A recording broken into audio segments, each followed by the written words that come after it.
नमस्कार। चलिए आरंभ करते हैं। अलंकार हम लोग पढ़ रहे थे, तो आशा करती हूँ आवाज इत्यादि क्लियर होगी।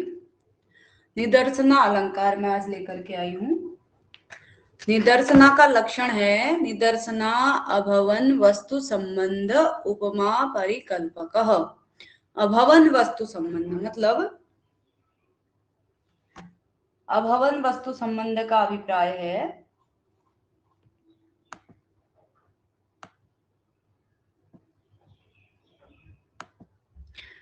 क्या कहते हैं, अभवन वस्तु संबंध का अभिप्राय है असंभव बात के साथ संबंध बनाया जाए और उपमा की परिकल्पना हो। उपमा के समान थोड़ा थोड़ा उपमा जैसी फीलिंग भी इस अलंकार में आती है, परंतु अभवन यानी कि असंभव वस्तु का के साथ संबंध बनाया जाता है। उपमा जो ये निदर्शना अलंकार है वह 3 प्रकार का है: वाक्यार्थ निदर्शना, पदार्थ निदर्शना व माला निदर्शना।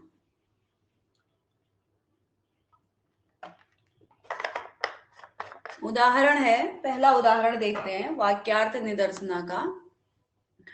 क्व सूर्य प्रभवो वंशः क्व चाल्प विषया मतिः तितिर्सुः दुस्तरम मोहाद उडुपेनास्मि सागरम।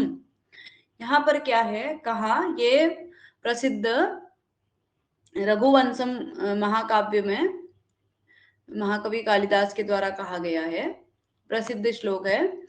वह सूर्य ये वाक्यार्थ निदर्शना है, तो इसके पूरे वाक्य का दूसरे वाक्य का संबंध पहले वाक्य के साथ बनाया गया है और उपमा जैसी कल्पना की गई है, तो ये वाक्यार्थ निदर्शना होगी।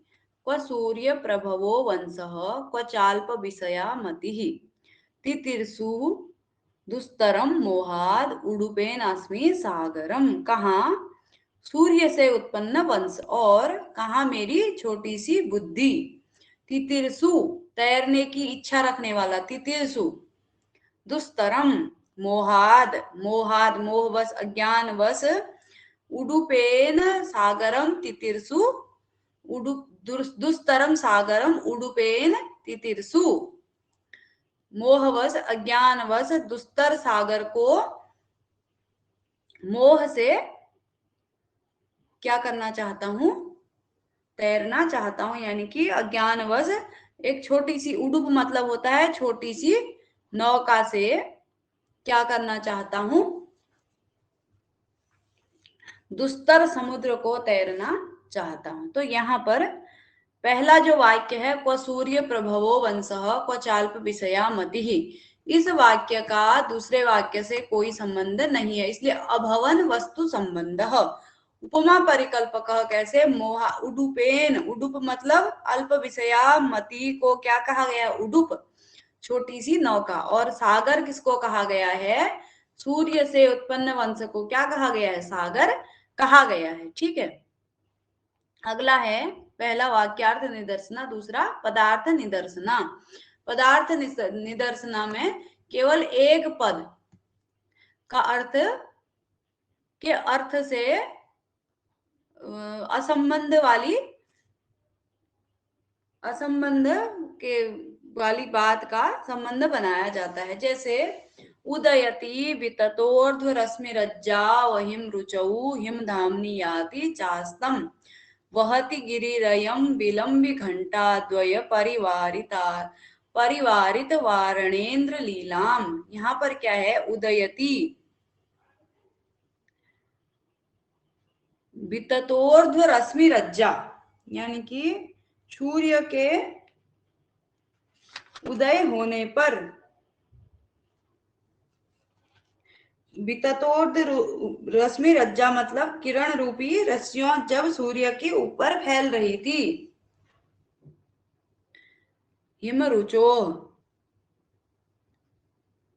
अहिम रुचौ यानी कि रश्मि रज्जौ अहिम रुचौ, यानी कि कहने का अभिप्राय है जो जिनका स्वभाव शीतल नहीं है वो अहिम रुचौ।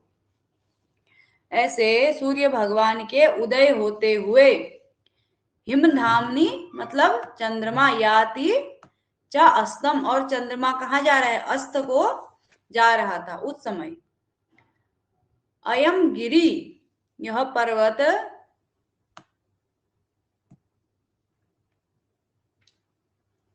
वारणेन्द्र लीलाम इव, हाथी के समान विलंबित घंटा द्वयम परिवारित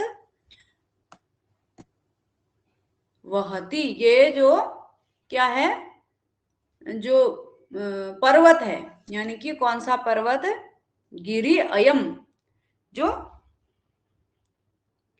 रेवतक पर्वत है, ये शिशुपाल वध महाकाव्य में से यह पंक्ति है। तो वहां पर जब सूर्य उदय हो रहे थे और चंद्रमा अस्त जा रहे थे, उसी समय ये जो पर्वत है वह दो लटकते हुए विलंबी मतलब लटकते हुए घंटा द्वय, दो घंटों के घंटे जो होते हैं घंटाएं, उनको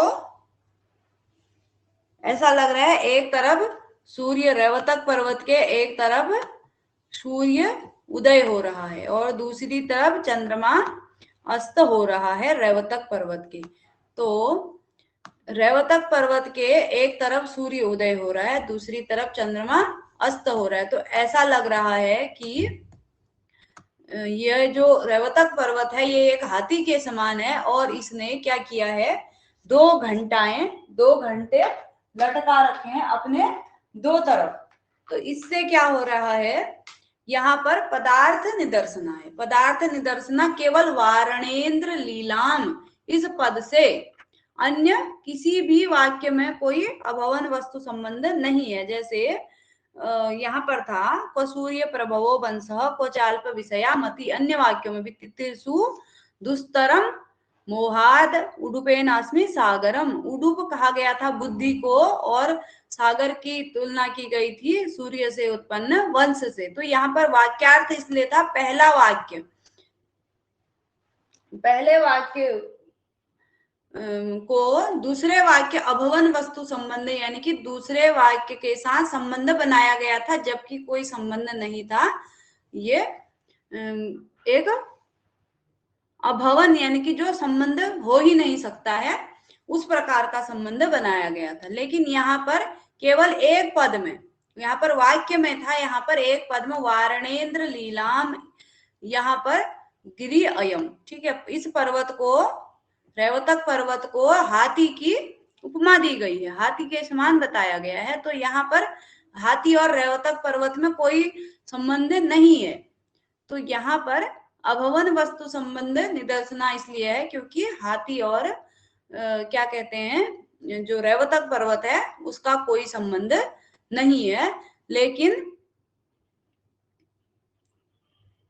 यहाँ पर संबंध बनाया गया है, एक ही पद में होने के कारण क्या है, पदार्थ निदर्शना है। उसके बाद अगला देखते हैं, तीसरा है माला निदर्शना। जैसे हमने माला कौन से अलंकार देखे थे, शुद्धा माला इत्यादि अन्य अलंकारों में भी क्या होता है, एक के बाद एक उपमाएं आती जाती हैं, उसे माला उपमा का भी लक्षण वो है, उदाहरण क्या बोलते हैं, भेद है माला और अन्य अलंकारों में भी शुद्धा माला करके।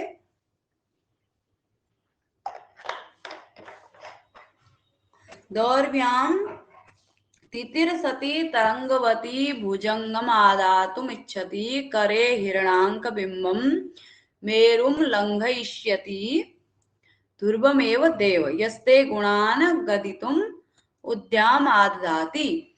यहाँ पर क्या है, हे देव, राजा को संबोधित करते हुए कह रहे हैं, हे देव,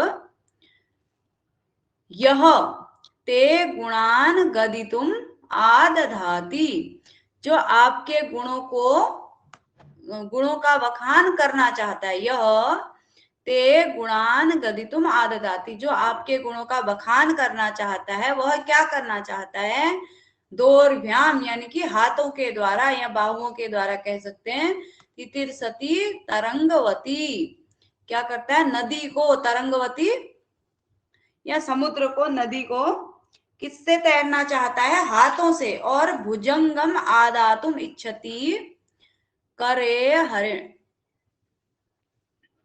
यहाँ पर भुजंग तरंगवती भुजंगम होगा। समुद्र को क्या करना चाहता है, वह हाथों से तैरना चाहता है। आदातुम इच्छति करे हिरणांक बिंबम। हिरणांक बिंब मतलब क्या होता है, कमेंट में लिखेंगे क्या होता है हिरणांक बिंब का मतलब। तो हिरणांक बिंब को क्लास अभी अभी शुरू हुआ है, रोहित जी जुड़े हुए थे, शायद नेटवर्क का प्रॉब्लम हो गया तो वो चले गए। मैंने कहा कि अपना चलते ही रहते हैं, ठीक है, जिसको नेटवर्क का प्रॉब्लम होगी वो बाद में देख लेगा। हिरणांक बिंब मतलब होता है, क्या होता है, चंद्रमा, ठीक है, क्या होता है चंद्रमा। वह चंद्रमा को हाथ से ग्रहण करना चाहता है। जो व्यक्ति आपके गुणों को कहना चाहता है वह क्या करता है, चंद्रमा को हाथ से ग्रहण करना चाहता है, और बाहुओं से अपने हाथ भुजाओं से क्या करना चाहता है, समुद्र को तैरना चाहता है। और मेरुम लंघयिष्यति ध्रुवम एव, और मेरु को, सुमेरु पर्वत को लादना चाहता है। क्या करना चाहता है, निश्चय ही, ध्रुवम एव निश्चय ही। पूजा जी का भी स्वागत है।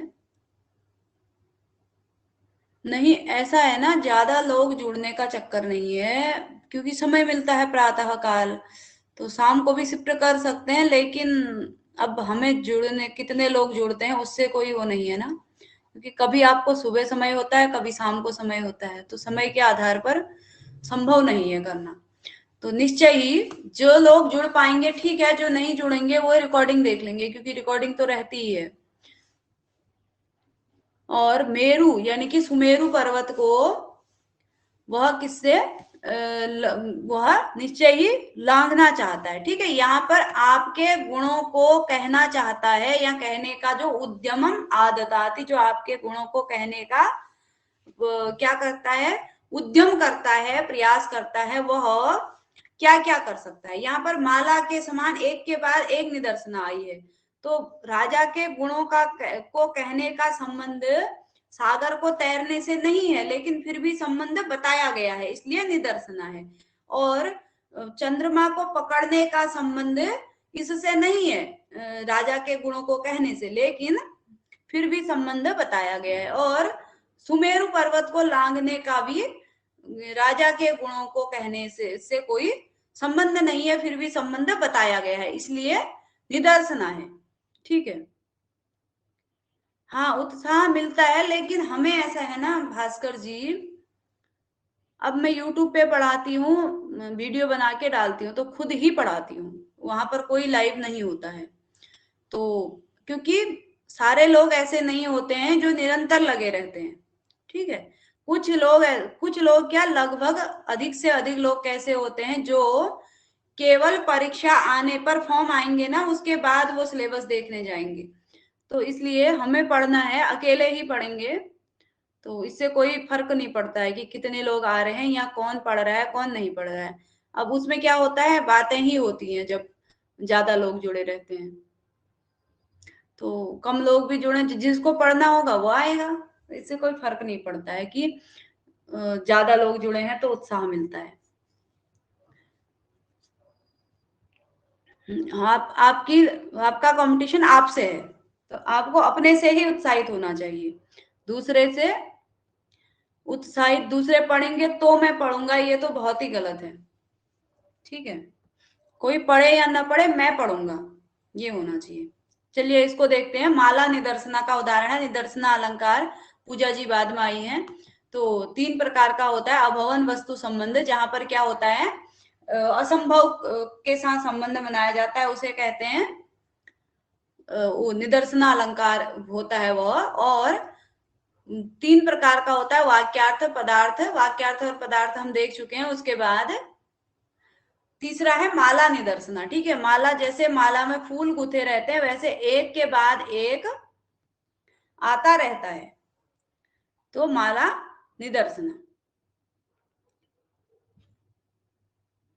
उसके तो यहाँ पर क्या है, राजा के गुणों को कहना इस प्रकार से दुष्कर बताया गया है। तो ये अत्यधिक अभवन, जिसका कोई संबंध नहीं है, उसके साथ उपमा दी जा रही है, तो इसलिए एक के बाद एक आने के कारण माला है, और जो असंभव के साथ तुलना की जा रही है, असंभव का उदाहरण दे करके सिद्ध किया जा रहा है, तो वह क्या है, निदर्शना अलंकार है। तो इस प्रकार से निदर्शना समाप्त हो गया। 3 ही वेद हैं इसके, काव्य प्रकाश के अनुसार ही हमें नेट के लिए पढ़ना है। अभी तक जो अलंकारों को हम देख रहे थे वे सब पीजीटी और हाँ, सतीश जी की क्लास में सतीश पनेरू जी, उनका यूट्यूब है, वो कई टेक्नोलॉजी है, तो उससे कोई वो नहीं है, उनके बराबरी अभी हमने आरंभ किया है, वो बहुत सालों से आरंभ करते आ रहे हैं, तो उससे हम अपनी तुलना नहीं कर सकते, निदर्शना हो जाएगी ये। कहाँ 2 साल से यूट्यूब, 2-3 साल से लगभग, बहुत पहले से कर रहे हैं वो, मेरे से भी पहले, लेकिन और मेरे साथ ही उनका जेआरएफ हुआ है। हाँ, निदर्शना होगी ना, ये कहाँ 3 साल से यूट्यूब चलाने वाला, और कहाँ अभी अभी 2 महीने 3 महीने से क्लास शुरू करने वाली मंजू पांडे, और उसमें भी जो शेयर करता है, वो प्रतिदिन प्रति वीडियो को शेयर करते हैं। मैं इतना शेयर इत्यादि नहीं करती हूँ, मैं सोचती हूँ जो 2-4 लोग जुड़े हुए हैं उनके साथ ही किया जाए, क्योंकि कभी क्लास नहीं कर पाते हैं तो फिर लोग उम्मीद रखे रहते हैं, और मैंने कोई पेड क्लास शुरू नहीं की है और ना ही कोई विचार है, तो इससे क्या होता है, कोई हम ज्यादा शेयर इत्यादि करते नहीं है, तो इस वजह से ज्यादा लोग इसलिए नहीं जुड़ते हैं, और भीड़ हमें बढ़ानी नहीं है, तो उनके ज्यादा लोग हैं। और वैसे आपको बता दूं, उनका और मेरा जेआरएफ एक ही साल में हुआ है, एक ही उसमें। तो चलिए, उनसे कोई हमारा कंपटीशन नहीं है, हम अपना पढ़ते हैं। उसके बाद निदर्शना शायद समझ में आ गया होगा। यदि आपको निदर्शना समझ में नहीं आई तो वो बताएं, किसकी क्लास में ज्यादा लोग जुड़े हैं, किसकी कम जुड़े हैं, ये समझ में नहीं आ रहा, तो इससे कोई वो नहीं है, ठीक है।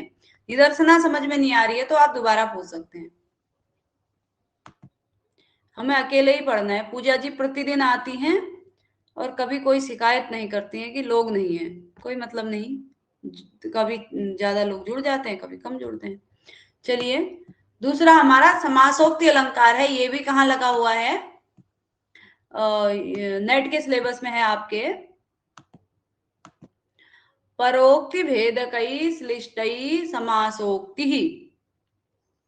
परोक्ति यानी कि पर उक्ति, दूसरी चीज के लिए कोई बात कहा जाए श्लेष के द्वारा, फिर जो व्यंग्यार्थ निकालना है या जिसको कहा जा रहा है उसको कहा जाए, ठीक है। इसको मैं अपने शब्दों में बता रही हूँ, परोक्ति के द्वारा, ठीक है। परोक्ति के द्वारा श्लेष के माध्यम से जिसको कहना है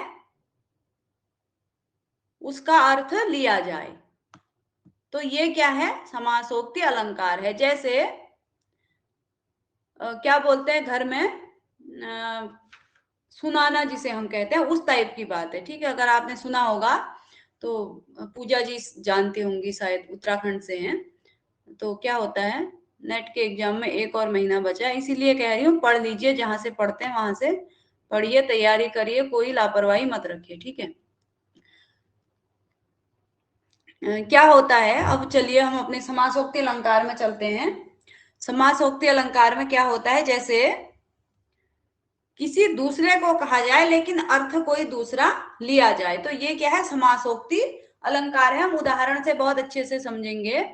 यहाँ पर क्या है, लब्ध्वा तव बाहु स्पर्श यस्या स कोप्य उल्लासः, जय लक्ष्मी तव विरहे न खलु ज्वला दुर्बला ननुसा, ठीक है। यहाँ पर क्या है,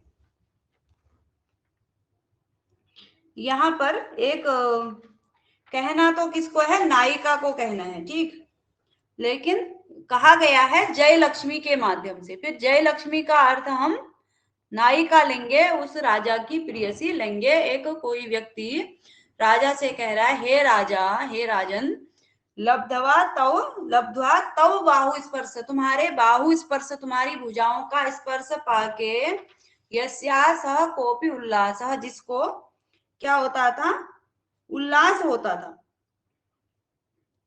को अपि अनिर्वचनीय उल्लास जिसको उत्पन्न होता था, ऐसी जय लक्ष्मी तव विरहे, तुम्हारे विरह में न खलु उज्ज्वला सा ननु सा दुर्बला, तुम्हारे विरह में वह क्या है, उज्जवल नहीं है, कैसी है, दुर्बल हो गई है। तो विजय लक्ष्मी, जय लक्ष्मी का मतलब क्या होता है, विजय लक्ष्मी या राज लक्ष्मी, ठीक है, मतलब विजय जो राजा को प्राप्त होती है, उस विजय से जो राजा सुशोभित होता है उसको विजय लक्ष्मी कहा गया है। तो वो विजय लक्ष्मी कैसी है, वो तो निष्क्रिय है या फिर निर्जीव है, ठीक है। तो वो राजा के बाहु का स्पर्श करने से क्या दुर्बल होती है या उज्जवल होती है, नहीं होती है। तो यहाँ पर विजय लक्ष्मी का अर्थ श्लेष से हम क्या लेंगे, राजा की रानी, राजा की प्रियतमा, ठीक है। तो तुम्हारे बाहु स्पर्श मात्र से उसको प्रसन्नता होती है, अब जब तुमसे विरह हो जाता है तो वह बहुत ही दुर्बल हो गई है। तो कवि ये कहना चाहता है, लेकिन किसके माध्यम से कह रहा है, परोक्ति के द्वारा, विजय लक्ष्मी के द्वारा यहाँ पर कह दिया जा रहा है। कहने का अभिप्राय तो यह है कि जो तुम्हारी प्रियतमा है वो तुम्हारे वियोग में दुखी हुई है, तुम्हारे वियोग में वह दुर्बल हुई है। लेकिन अब कहा क्या गया है, जय लक्ष्मी, तो यहाँ पर श्लेष के द्वारा, परोक्ति के द्वारा श्लेष से दूसरा अर्थ लिया जाएगा, परोक्ति के द्वारा कहा जाएगा, किसी दूसरे को कहा जाएगा। तो ये क्या है, समासोक्ति अलंकार है, ठीक। उसके बाद अगला अलंकार है अर्थांतर न्यास अलंकार। कुछ ही अलंकार अब नेट के सिलेबस के बचे हुए हैं, उन्हें भी समाप्त करके कुछ अन्य विषय शुरू करेंगे। अभी आजकल थोड़ा अपना कार्य चल रहा है, इसलिए शाम को नहीं हो पा रही है कक्षा, कोशिश करेंगे शाम को भी कुछ पढ़ाएं, अथवा जब अनुकूलता रहेगी उस हिसाब से। सामान्यम व विशेषो व तद अन्येन समर्थ्यते यत्तु सोऽर्थांतर न्यासः साधर्मेण इतरेण वा। ठीक, यहाँ पर क्या है, अर्थांतर न्यास अलंकार, सामान्यम व विशेषो व, सामान्य के द्वारा अथवा विशेष के द्वारा, तद अन्येन समर्थ्यते, अन्य के द्वारा, अन्य का ही समर्थन किया जाता है। भास्कर भैया, शाम को ऐसा होता है ना, दिन में जैसे मैं कुछ अपना आजकल थोड़ा काम इत्यादि चल रहा है, टाइप वाइप ये करती हूँ, तो मुझे ऐसा है इतना विषय पूरा, मतलब ऐसा नहीं है कि आगे कुछ भी पढ़ा जाऊं, तो आने से पहले कुछ देखना पड़ता है, पढ़ना पड़ता है, तो वो समय नहीं हो पा रहा है, इसलिए शाम को नहीं आरंभ किया है। अभी करना है, अभी मीमांसा क्या बोलते हैं वो, मीमांसा दर्शन पढ़ाना है, अर्थ संग्रह पढ़ाना है, और उत्तर रामचरित आरंभ करने का सोचा था, मुझे लगा पहले अलंकार खत्म कर दिए जाएं, इसलिए फिर उसके बाद उत्तर रामचरितम भी पढ़ाना है। तो कुछ बहुत सारे विषय हैं जो पढ़ाने हैं। सामान्य वा विशेषो वा तद अन्येन समर्थ्यते यत्तु सो अर्थांतर न्यासः साधर्मेण इतरेण वा। सामान्य के द्वारा अथवा विशेष के द्वारा, तद अन्येन समर्थ्यते, दूसरे के द्वारा दूसरे का समर्थन किया जाता है, यानी कि एक वाक्य का समर्थन दूसरे वाक्य के द्वारा किया जाता है, सामान्य से और विशेष से। सामान्य से विशेष, विशेष से सामान्य, तो दो भेद ये हो गए। अर्थांतर न्यास अलंकार क्या है, सामान्य से विशेष का समर्थन, विशेष से सामान्य का समर्थन, और साधर्मेण इतरेण वा, ठीक है, साधर्म्य से और वैधर्म्य से। तो इस प्रकार से कितने भेद हो गए, चार भेद हो गए, साधर्म्य से वैधर्म्य से। अब कैसे होगा, सामान्य का विशेष के द्वारा साधर्म्य से, विशेष का सामान्य के द्वारा साधर्म्य से,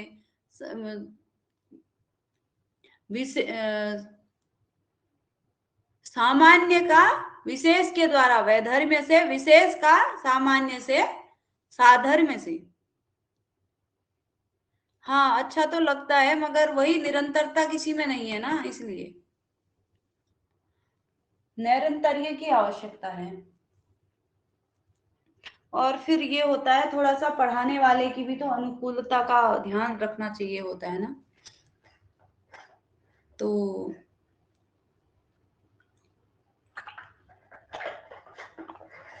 निस्वार्थ यदि कोई पढ़ा रहा है तो मैं पढ़ा रही हूँ नहीं कहती हूँ, कोशिश ही करती हूँ, तो थोड़ा सा उसकी अनुकूलता का भी ध्यान रखना पड़ता है। ठीक, अभी अर्थांतर न्यास अलंकार देखते हैं। बिल्कुल पढ़ाएंगे भाई, जिद क्यों करते हैं आप, शाम को भी पढ़ाएंगे, मतलब समय की अनुकूलता को देखते हुए पढ़ाएंगे ना। चलिए इसको देख लेते हैं, आज क्लास का वो हो गया है, बहुत ज्यादा बातें हो रही है। सामान्य का विशेष के द्वारा समर्थन, विशेष का सामान्य से समर्थन, साधर्म्य के माध्यम से और वैधर्म्य के माध्यम से। तो चार प्रकार का क्या हो गया, अर्थांतर न्यास अलंकार हो गया। यहाँ पर समर्थन ही, केवल समर्थन करना ही क्या है, अर्थांतर न्यास है। निज दोषावृत मनसाम अति सुंदरम एव भाति विपरीतम पश्यति पित्तोपहतः शशि शुभ्रम शंखम अपि पीतम। यहाँ पर क्या है, निज दोष आवृत मनसाम अति सुंदरम एव भाति विपरीतम। अपने दोष से आवृत जो व्यक्ति होता है उसको अति सुंदर भी क्या दिखाई देता है, विपरीत दिखाई देता है। सुंदर वस्तुएं भी उसको क्या दिखाई देती हैं, बेकार दिखाई देती हैं, उसको विपरीत दिखाई देती हैं। पश्यति पित्तोपहतः शशि शुभ्रम शंखम अपि पीतम। जिस प्रकार से पित्तोपहतः, पित्तोपहत मतलब पीलिया रोग से पीड़ित, उपहत शशि शुभ्रम चंद्रमा के समान शुभ्र सुंदर सफेद, शंख को भी शंखम अपि पीतम पीला ही देखता है। तो यहाँ पर कौन सी बात विशेष है, कौन सी सामान्य है, आप बताएंगे भास्कर जी। निज दोष आवृत मनसा, अपने दोष से आवृत मन से, मन वाला व्यक्ति सुंदर को भी क्या देखता है, विपरीत देखता है। सुंदर वस्तुओं को भी वह कैसा देखता है, विपरीत देखता है। पश्यति पित्तोपहतः शशि शुभ्रम शंखम अपि पीतम। जिस प्रकार से पीलिया से पीड़ित व्यक्ति सुंदर शंख को पीला देखता है, तो यहाँ पर अपने दोष से आवृत तो बहुत सारे लोग हैं, ठीक है। सामान्य बात वह होती है जो सर्वत्र होता है, साधारण लक्षण कोई भी होता है वह जो सर्वत्र होता है, और विशेष वह होता है जो सभी जगह नहीं पाया जाता है, किसी किसी में पाया जाता है। तो अपने दोष से आवृत शशि, या क्या लिख रहे हैं आप, तो यहाँ पर अपने मन के दोष से आवृत व्यक्ति सुंदर को भी विपरीत देखता है। अपने, ये तो बहुत व्यक्ति हैं अपने दोष से आवृत, बहुत सारे लोग हैं, हम खुद ही अपने दोष से आवृत हैं। हम नहीं पढ़ते, हम सोचते हैं दूसरे लोग नहीं पढ़ रहे हैं, तो ये अपने दोष से ही आवृत हैं हम, ठीक है। साधर्म्य और वैधर्म्य भी समझाएंगे, पहले ये देख लेते हैं। सामान्य बात है निज दोष से आवृत व्यक्ति, और विशेष बात है पित्तोपहत, पीलिया से पीड़ित। तो पीलिया से पीड़ित तो क्या कहते हैं, बहुत सारे लोग नहीं होते हैं, तो विशेष बात है पीलिया से पीड़ित कोई एक दो ही होंगे जिनके आंखें भी पीली हो चुकी हैं, उनको सब पीला पीला ही नजर आ रहा है। तो यहाँ पर भाति विपरीतम, उल्टा ही देखता है, और ये भी सफेद शंख को पीला देख रहा है, तो ये भी गलत देख रहा है, ये भी गलत देख रहा है। जो अपने दोष से आवृत व्यक्ति, साधारण बात है, वह भी गलत देख रहा है, और जो पीलिया से पीड़ित है वह भी गलत देख रहा है। तो यहाँ पर क्या है, दोनों में साधर्म्य है। क्या है, हाँ, पित्तोपहत क्या है, विशेष है, और निज दोषावृत सामान्य है। तो अपने दोष क्या है, यहाँ पर विपरीत, दोनों में विपरीत देख रहे हैं दोनों, वह भी गलत देख रहा है और पीलिया से पीड़ित व्यक्ति भी गलत देख रहा है, अपने दोष से आवृत व्यक्ति भी गलत देख रहा है। तो दोनों में क्या है, साधर्म्य है। तो यहाँ पर पहला वाक्य क्या है, अपने दोष से आवृत व्यक्ति सुंदर को भी विपरीत ही देखता है। तो सामान्य बात का विशेष बात के द्वारा क्या किया गया, साधर्म्य से क्या किया गया, समर्थन किया गया है। किससे, साधर्म्य से, समान धर्म से, यानी कि दोनों में समान धर्म है, और सामान्य जो बात है उसको विशेष बात से समर्थन किया गया। सामान्य बात है जो हम कहेंगे कि जिसके मन में दोष होता है वह तो सब कुछ गलत ही देखता है, जैसे कोई पीलिया से पीड़ित व्यक्ति, ठीक है, तो उदाहरण दे दिया, फिर साधर्म्य बता दिया, तो साधर्म्य के द्वारा सामान्यवाद का विशेषवाद से समर्थन। दूसरा है सुसित वसनालंकारयाम कदाचन कौमुदीम अहसी सुदृशी स्वैरम यान्त्याम गतो गतः अस्तंभूत विधु तद अनुभवतः कीर्तिः केनाप्य गीयत येन सा प्रियग्रहम गान मुक्त शंका क्व नासी शुभ प्रदह। अब यहाँ पर क्या है, कोई नायिका थी जिसने सुसित सुंदर श्वेत वर्ण के वस्त्र और अलंकार धारण किए हुए थे और कौमुदी चंद्रमा की प्रकाश में चंद्रमा के कदाचन कभी कहाँ को जा रही थी, स्वैरम यान्त्याम, स्वैर के लिए, स्वैर क्रिया यानी कि अभिसार कर्म के लिए वह जा रही थी। तो क्या हुआ, उसी समय क्या हो गया, गतो अस्तभू विधु, विधु क्या हो गया, चंद्रमा, विधु मतलब क्या होता है, चंद्रमा, अस्त हो गया। तो वो क्या हो गया, उसको वो डर गई, अब वह कैसे जा सकती है, क्योंकि लोग उसे देख लेंगे। अब चंद्रमा की चांदनी में उसने श्वेत वस्त्र इसलिए पहने थे क्योंकि चंद्रमा की चांदनी भी श्वेत होती है, तो उस कलर में जब यदि हम सफेद पे और सफेद कलर कर दें तो क्या वो अलग से दिखेगा, नहीं दिखेगा ना। चंद्रमा की किरणें भी सफेद सफेद होती हैं, एकदम चंद्रमा का प्रकाश क्या होता है, श्वेत वर्ण का होता है। तो वह नायिका, वह जो भी खलनायिका जो थी, अपने प्रियतम से स्वैर कर्म करने जा रही थी, तो उसने, हाँ सही लिख रहे हैं आप, तो उसने क्या किया, श्वेत वस्त्र धारण करके वो निकल गई, लेकिन इतने में ही चंद्रमा अस्त हो गया। तो क्या हो गया, फिर काला काला हो गया। अब कोई देखेगा तो फिर उसको दंड भी मिल सकता है या कोई सजा मिल सकती है, तो इसलिए वो थोड़ा सा डर गई। तब क्या हुआ, थोड़ी देर में तदनुभवतः कीर्ति केनाप्य गीयत, किसी के द्वारा आपकी कीर्ति गाई गई। इतने में ही राजा से कहा जा रहा है। तो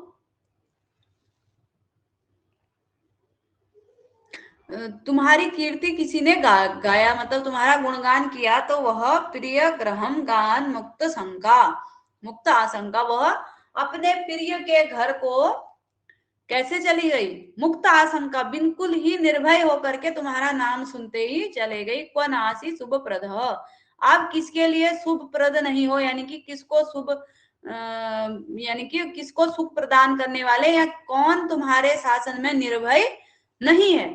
यानी कि वो जो नायिका थी, जो वैश्या थी, वह भी तुम्हारे सुदृशी, वह जो क्या थी, प्रिय नयनी या सुंदर नेत्रों वाली जो थी, वह भी तुम्हारे राज्य में, अभी तो जून में कब से एग्जाम स्टार्ट हुआ, अब बहुत परेशान रहते हैं, परेशान मत रहिए, अभी तो फॉर्म नहीं आए हैं। तो कब कौन तुम्हारे लिए शुभ, तुम किसके लिए शुभप्रद नहीं हो, यानी कि तुम सबके लिए शुभप्रद हो। तो ये क्या है, सामान्य बात है, सबके लिए शुभप्रद होना क्या है, सामान्य बात है। और वह नायिका तुम्हारा गुणगान सुनते ही चले गई निशंक होकर के, तो यह क्या है, विशेष बात है। ठीक है, नायिका के लिए भी तुम सुप्रद हो, तुम सबके लिए सुप्रद हो और नायिका के लिए भी शुभप्रद हो। तो यहाँ पर ये सामान्य बात के द्वारा विशेष बात का समर्थन किया गया है। और किससे, साधर्म्य से, क्योंकि तुम सबके लिए सुप्रद हो और नायिका के लिए भी शुभप्रद हो, तो दोनों के लिए साधर्म्य है, दोनों में समान धर्म है। तो इसलिए यहाँ पर क्या हो गया, ये अर्थांतर न्यास अलंकार सामान्य विशेष का सामान्य के द्वारा समर्थन, और वो भी पहले सामान्य का विशेष के द्वारा था। सामान्य बात थी कि जो जो अपने दोषों से आवृत होता है उसको अच्छी चीजें भी विपरीत दिखती हैं, जैसे पीलिया से पीड़ित व्यक्ति को सफेद शंख भी पीला नजर आता है। तो विशेष बात के द्वारा सामान्य बात का समर्थन। अब सामान्यवाद के द्वारा विशेषवाद का समर्थन। ठीक है, इसके द्वारा समर्थन किया गया है, तुम किसके लिए शुभप्रद नहीं हो, यानी कि उस नायिका के लिए भी शुभप्रद हो। तो ये विशेष सामान्यवाद के द्वारा विशेषवाद का समर्थन किया गया है। अगला है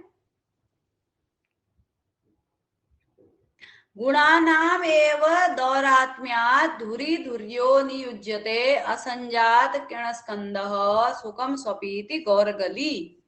अब यहाँ पर क्या है, वैधर्म्य होगा दोनों में। ठीक है, एक सामान्य एक विशेष, गुणों के ही दौरात्म्य के कारण धुरी धुरियो नियोज्यते, जो धुरी में जोता गया बैल है, धुरी धुरियो, जो धुरी में यानी कि जो हल इत्यादि में, या फिर पहले से क्या होता था, जैसे कोई तेल पेरना है या फिर जो सरसों होती है या फिर तिल इत्यादि होता है, तो उससे तेल निकालने के लिए कोल्हू एक मशीन होती थी लकड़ी की, तो उस पर बैलों को जोता जाता था। पहले इतनी मशीनें नहीं थी, तो आधे काम मनुष्य करते थे, तो आधे काम कौन करते थे, जानवर करते थे। ठीक है, बोझ ढोते थे जानवर, और कोल्हू में पिराई इत्यादि का काम करते थे। तो गुणानाम एवं, गुणों के ही दौरात्म्य के कारण धुरी धुरियो नियुज्यते, धुरी जो कोल्हू में जोता गया बैल है उसको क्या बोलेंगे, धुरी, धुरियो नियुज्यते, वह कोल्हू में जोता जाता है गुणों के दौरात्म्य के कारण, अपने गुणों के दोष के कारण ही। तो यहाँ पर क्या है, एक विशेष बात है, दूसरा एक सामान्य बात है, दूसरी विशेष बात है। अब बताएंगे असंजात किरणस्कंद सुखम स्वपीति गौरगली, और गौरगली जो गिरने पड़ने वाला बैल है, जो काम नहीं करता, आलसी एक नंबर का बैल, गऊ मतलब बैल, गली गिरने पड़ने वाला पतनशील बैल, असंजात किरणस्कंद जिसके कंधे में निशान भी नहीं बने हैं, ऐसा पतनशील बैल सुखपूर्वक सोया रहता है। ठीक है, अब सोए रहने वाला बैल क्या है, एक है, विशेष है वह। ठीक है, अपने गुणों के दौरात्म्य के कारण ही क्या होता है, धुरी में जो बैल है वह धुरी में जोता जाता है, और दूसरा जो बैल पतनशील है, जो गिरा रहता है, हर समय काम नहीं करता है, तो बिना अपने कंधों पर निशान बनाए सुखपूर्वक वो सोया रहता है। तो ये क्या होगी, विशेष बात है, और सामान्य बात का समर्थन किया जा रहा है। क्योंकि अगर हम वैसे ना समझे तो पहला वाक्य जब कहा जाएगा तभी दूसरे के द्वारा समर्थन किया जाएगा, तो दूसरा समर्थन में कहा होता है, पहले का समर्थन होता है। तो यहाँ पर क्या है, वैधर्म्य कहाँ पर है, क्योंकि जो पतनशील बैल है वो सोए रहता है, और जो जुता हुआ बैल है वो क्या करता है, कार्य करता है। तो दोनों में क्या है, वैधर्म्य है, लेकिन फिर भी दूसरे वाक्य के द्वारा, विशेष के द्वारा सामान्य का समर्थन किया जा रहा है, वैधर्म्य होने पर भी। ठीक है, तो यहाँ पर क्या है, सामान्यवाद का विशेषवाद के द्वारा समर्थन, वो भी वैधर्म्य से। साधर्म्य हमने देख लिया, दोनों में समान धर्म था, अब यहाँ पर वैधर्म्य है, एक काम कर रहा है एक नहीं कर रहा है। अगला है अहो ही, चौथा उदाहरण है, अहो ही बहु अपराधम आयुषा यद प्रियम वाच्यम इदम मया ईदृशम त एव धन्या सुहृद पराभवम जगत्य दृष्टेव ही क्षयम गता। अब यहाँ पर क्या है, अहो ही में बहु अपराध आयुषा, मेरी उम्र का ही अत्यधिक अपराध है, यानी कि मेरी इतनी लंबी उम्र है, इसका ही अपराध है कि यद अप्रियम वाच्यम इदम मया ईदृशम, मेरे द्वारा ऐसा अप्रिय वाक्य सुना गया। ठीक है, इस प्रकार का अप्रिय वाक्य मैं कह रहा हूं, ठीक है, मेरे द्वारा कहा जा रहा है ऐसा अप्रिय वाक्य, ये मेरी उम्र का क्या है, दोष है। वे ही धन्य हैं जो सुहृद पराभवम, मित्र, सुहृद मतलब मित्र के पराभव, पराजय अथवा मृत्यु से पहले ही जगति दृष्टेव ही दृष्टवा एव ही क्षयम गता, जो वही लोग भाग्यवान हैं जो मित्र के पराभव अथवा मृत्यु की किसी प्रकार की क्षति या मृत्यु इत्यादि को देखने से पूर्व ही क्षयम गता, मृत्यु को प्राप्त हो गए हैं। तो यहाँ पर क्या है, विशेष बात का सामान्य बात के द्वारा में अपने लिए कहा गया है, यानी कि बहुत सारे लोग कैसे हैं जो अपने मित्रों के पराजय को देखने से पहले ही मर गए हैं, तो ये सामान्य बात है। और दूसरा, एक मैं ऐसा हूं जिसकी उम्र इतनी लंबी है और अपने मुंह से अपने मित्र का अप्रिय कह रहा हूं, तो ये विशेष बात इसलिए है क्योंकि अकेला व्यक्ति अपने विषय में कह रहा है, मैं ही ऐसा जीवित हूं जो अपने मित्र की इस प्रकार की अप्रिय बात को कह रहा हूं। तो यहाँ पर क्या हो गया, सामान्य बात के द्वारा, क्योंकि पहले वाक्य का दूसरे के द्वारा समर्थन किया जाता है, तो सामान्य बात के द्वारा विशेष बात का समर्थन किया जा रहा है, वो भी वैधर्म्य से। वैधर्म्य इसलिए है क्योंकि जो सामान्य लोग होते हैं, जो सभी अन्य लोग हैं, जो पहले ही मित्र का पराभव सुनने से पहले ही मृत्यु को प्राप्त हो जाते, तो उनको तो क्या होता है, मृत्यु को प्राप्त होना पड़ता है। और दूसरा, मुझे क्या है, मेरी उम्र इतनी अधिक है तो मुझे ये बात कहनी पड़ रही है। तो यहाँ पर क्या है, एक को मृत्यु को प्राप्त होना पड़ता है, दूसरे को जीवित रहते हुए अपने प्रिय का, अपने मित्र का अप्रिय कहना पड़ रहा है। तो यहाँ पर दोनों में वैधर्म्य है, समानता नहीं है, दोनों एक जैसा कार्य नहीं कर रहे हैं, तो इसलिए यहाँ पर क्या है, वैधर्म्य है। और क्योंकि अपनी बात कह रहा है, अपनी बात का समर्थन करने के लिए, विशेष बात का समर्थन करने के लिए सामान्य बात का प्रयोग किया गया है। सामान्य लोग वे हैं जो मृत्यु को प्राप्त कर रहे हैं। अब जो इतने साल जीवित रहेगा वो विशेष ही होगा ना, तो कोई एक आध ही व्यक्ति होगा, तो वह विशेष है। विशेष का सामान्य के द्वारा समर्थन, ठीक है, कितने हैं, 4 भेद हैं। सामान्य का विशेष के द्वारा साधर्म्य से, विशेष का सामान्य के द्वारा साधर्म्य से, ठीक है। उसके बाद सामान्य का विशेष के द्वारा वैधर्म्य से, और विशेष का सामान्य के द्वारा वैधर्म्य से, ठीक है। 2 वैधर्म्य, 2 साधर्म्य, 2 सामान्य, 2 विशेष, इस प्रकार से 4 भेद हो जाते हैं अर्थांतर न्यास अलंकार के, जहां पर विशेष किसी वाक्य का किसी वाक्य के द्वारा समर्थन किया जाता है, उसको क्या बोलते हैं, अर्थांतर न्यास अलंकार बोलते हैं। एक वाक्य का समर्थन दूसरे वाक्य के द्वारा किया जाता है। तो इस प्रकार से हमने आज निदर्शन अलंकार देखा, अर्थांतर देखा, और क्या देखा, समासोक्ति अलंकार देखा। एक बार सारांश बोल देती हूँ। जो निदर्शन अलंकार देखा, अभवन वस्तु संबंध, यानी कि असंभव बात की उपमा जैसी दी जाती है, उपमा परिकल्प, उपमा की कल्पना होती है, अब असंभव वस्तु का संबंध बनाया जाता है, ठीक है। क्व सूर्य प्रभवो वंश क्व चाल्प विषयामति तितुसु दुस्तरम मोहाद उडुपेनास्मि सागरम, ये जो है बहुत ही प्रसिद्ध इसका उदाहरण है निदर्शना का, ठीक। अन्य उदाहरण भी हैं तो हम पढ़ चुके हैं। उसके बाद दूसरा समासोक्ति, जहां पर परोक्ति के द्वारा कहा जाता है और श्लेष के द्वारा अन्य अर्थ लिया जाता है, उसको क्या बोलते हैं, समासोक्ति। वही विजय लक्ष्मी वाला उदाहरण हम देख चुके हैं। उसके बाद जो अर्थांतर न्यास है, उसमें एक वाक्य का दूसरे के द्वारा समर्थन किया जाता है, वो भी 4 प्रकार से, ठीक है। सामान्य का विशेष से, विशेष का सामान्य से, 2 हो गए, और साधर्म्य से वैधर्म्य से, इस प्रकार से दोनों के 4 भेद हो गए। सॉरी, कुल अर्थांतर न्यास के 4 भेद हो गए। तो आशा करती हूँ समझ में आया होगा।